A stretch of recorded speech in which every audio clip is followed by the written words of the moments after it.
Το tag επάνω είναι το πρώτο μου nickname. Δεν με γνωρίζει έτσι κανείς. Σας το δείχνω.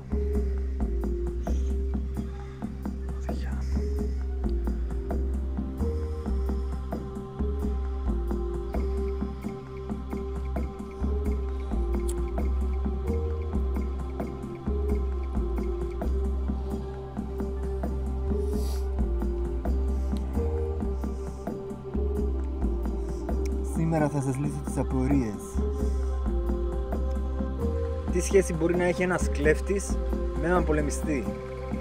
Εδώ μας δίνει τα φώτα η αρχαία Σπάρτη, όπου σε ένα τόσο βαρύ σύστημα στρατιωτικά εκπαιδευόμενο και τα σέβαν τα παιδιά από νεαρή ηλικία να μάθουν να διαχειρίζονται τη δύναμή τους. Θα βάζαν να κάνουν δουλειές, όπως λέω, αποστολές, να ληστεύουν και να κλέβουν κόσμο έτσι απλά, παράνομα. Το ζητούμενο ήταν να μάθουν να μην μαρτυράνε. Όχι να μάθουνε, να μην. Γι' αυτό λέω ήταν αποστολή. Καταλαβαίνετε τι θέλω να πω? Είναι Real Mortal Kombat σε φάση. Καμία ευθύνη δεν έφερε κανένας πολίτης σε ξένη πόλη για ένα μικρό Σπαρτιάτη. Παραδείγματος χάρη, ένα μικρό πέθανε. Προτίμησε να μην μαρτυρήσει. Αυτό περνάει στον πολεμιστή κάτι αληθινό. Άλλο σημαντικό θέμα είναι τα φρούτα ευλογημένα. Νομίζω εδώ συμφωνούμε όλοι. Όσο αφορά εμένα, είμαι βαφτισμένος Ινδουιστής. Το φρούτο σημαίνει ζωή, το κατάλαβα στα δύσκολα αυτό. Παρά τα αυτά, το πιο έτσι ξέρω εγώ για την καθημερινότητά μου, επειδή είμαι κακό παιδί, πιστεύω ότι τα φρούτα αυξάνουν την αρσενική ορμόνη, τις αρσενικές ορμόνες. Το fight or flight response που λένε ορισμένοι μαχητές Άγγλοι.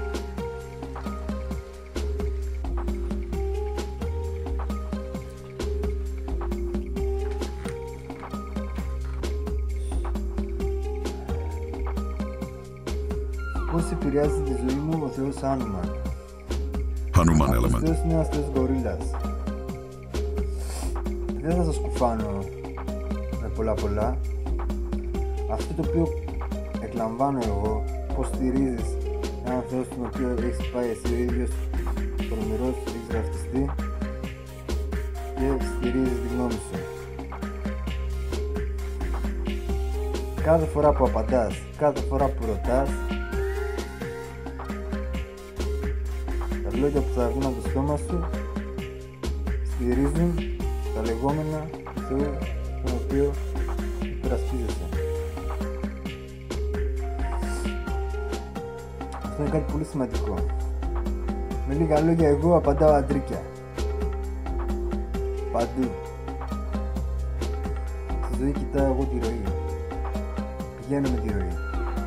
Δεν μετράω πολύ. Δεν να πεις δεν μετράς. Το ρεκόρ σου δεν αρέσει. Να μετράω κι εγώ κάτι, όχι. Δεν μετράω τα ψωμιά μου παραδείγματος χάρη.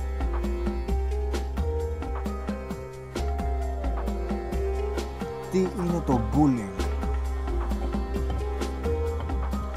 Όπως όλα τα υπόλοιπα, είναι ένα σπορ. Κοιτάς να κάνεις ρεζίλι τον άλλον και να αποδείξεις τη δύναμή σου. Αυτό το topic εμφανίστηκε πρώτα στην Αγγλία. Έχει πολλά χρόνια.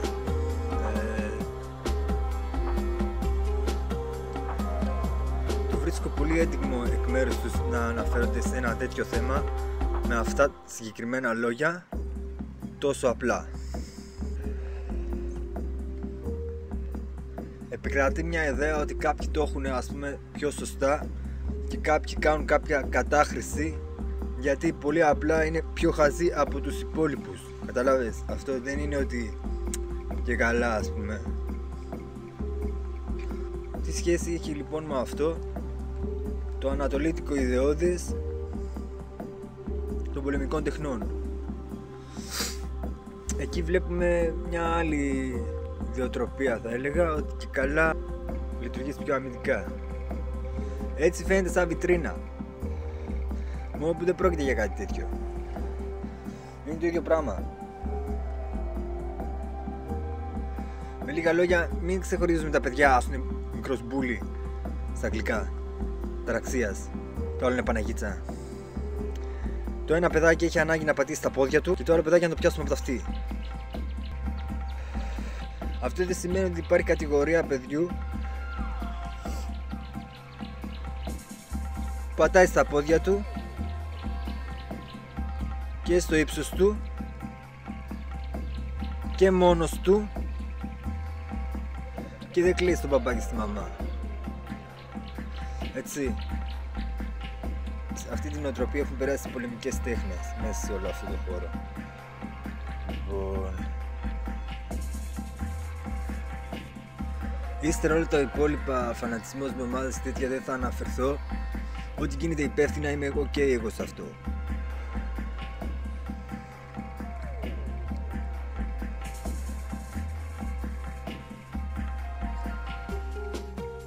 Ας πάρουμε λοιπόν για παράδειγμα ένα νέο παιδί που τιμάει τα παντελόνια του, στέκεται στο ύψος του, δεν φοβάται. Προφανώς ένα τέτοιο παιδί ικανοποιείται μέσα από αυτό με τρόπο. Πώς? Δεν θα έλεγα ότι είναι κτήνος και θέλει να φάει όλα τα μικρότερα παιδιά. Δυστυχώς έτσι είναι η ζωή. Μεγάλο ψάρι τρώει το μικρό. Έτσι θέλω να μεγαλώσουνε. Men up που λένε και εγώ. Men up που λένε και οι Onyx. Επιρροές από rap σίγουρα. Εγώ, όπως καλά γνωρίζετε μέσα από τη μουσική μου και όλα αυτά, ασχολούμαι με το τσάκρα. Τι σχέση έχει λοιπόν η ενέργεια με έναν αθλητή πολεμικών τεχνών, με έναν οπαδό κλπ. Άσχετα από το περιβάλλον που διαδραματίζεται μια μάχη σώμα με σώμα, διαπιστώνουμε ότι οι ενέργειες παίζουν μεγάλο ρόλο.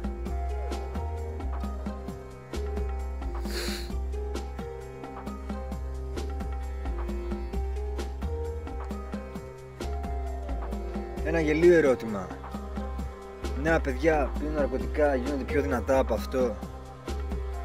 Πώς το? Γιατί είναι σαν να μου λες, μεγάλε, εμένα μου αρέσει το πατρίπ. Πίνω. Τι είναι το πατρίπ? Καλά δεν κατάλαβα. Και πίνεις τις μαλακίες και τη βρίσκεις. Αν τη βρίσκεις με τον κίνδυνο, προφανώς θα πας να μπλέξεις με αυτά. Έτσι. Η ζωή σε ψήνει. Τι συμβαίνει όμως με κάποιον που θέλει να ασκήσει πρακτικές στο συγκεκριμένο ζήτημα? Χωρίς να θέλω να γίνω εγώ κάποιος ηγέτης ή κάτι τέτοιο και να εκπαιδεύω κόσμο, έτσι. Όσο αφορά τα political views, είμαι σίγμα. Σίγμα αμέλ, σειρματόπλεγμα. Άντε γεια. Γνωρίζω πολύ καλά τις συνέπειες των πραξιών μου. Παρά τα αυτά θέλω τεκμηριωμένα να αναφερθώ σε κάποια ζητήματα από εδώ μέσα που αφορούν τον κόσμο. Όποιος λοιπόν έχει ψώραμα αυτό, θα πρέπει να βάλει καλά στο νιονιό του ότι αυτή η βελτιωμένη απόδοση σε κάτι τέτοιο εξασκείται μόνο και μόνο στην πράξη, επανελειμμένα. Θα τα μετράς μέχρι και γύρους μέσα σου μετά. Πίνεις ένα τσιγάρο να ακούς στους γύρους, τι θέλω να πω.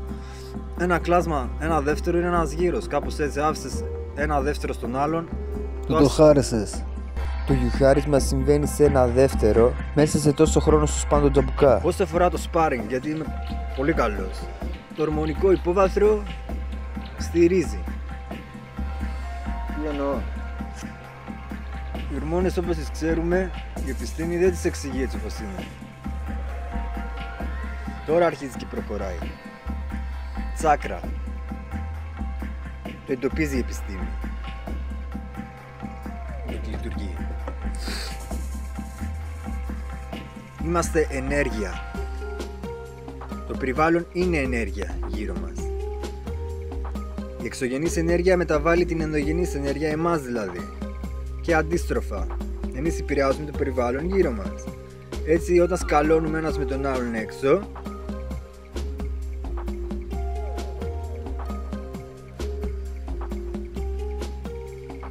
οι ενέργειες συγκρούονται, άλλες φορές συμβαδίζουν.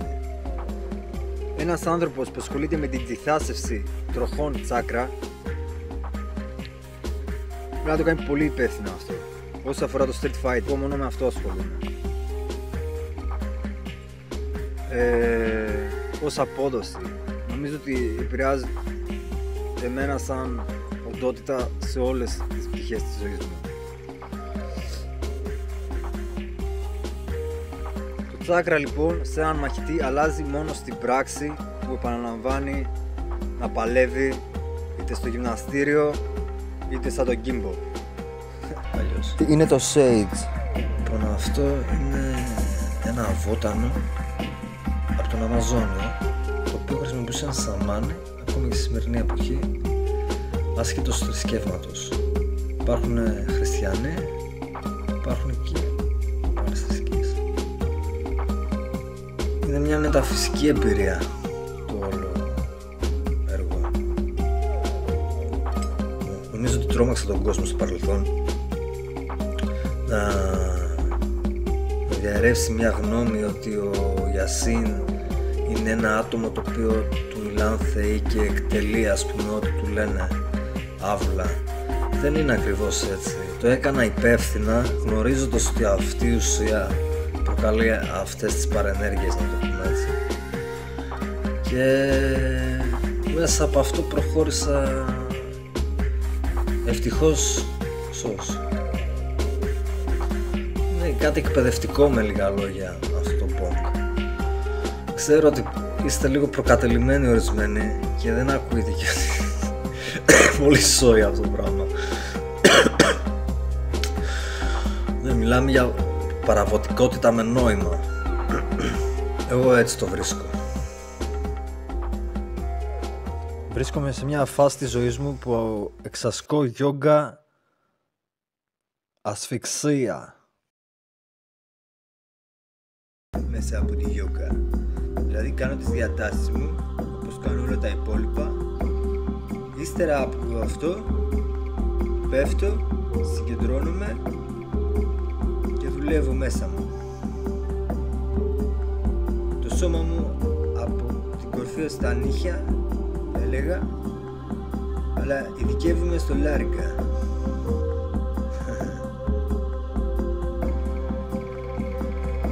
Αυτό σίγουρα θα μου δώσει ένα προβάδισμα στο BJJ. Σε ένα από τα ταξίδια μου στην πατρίδα μου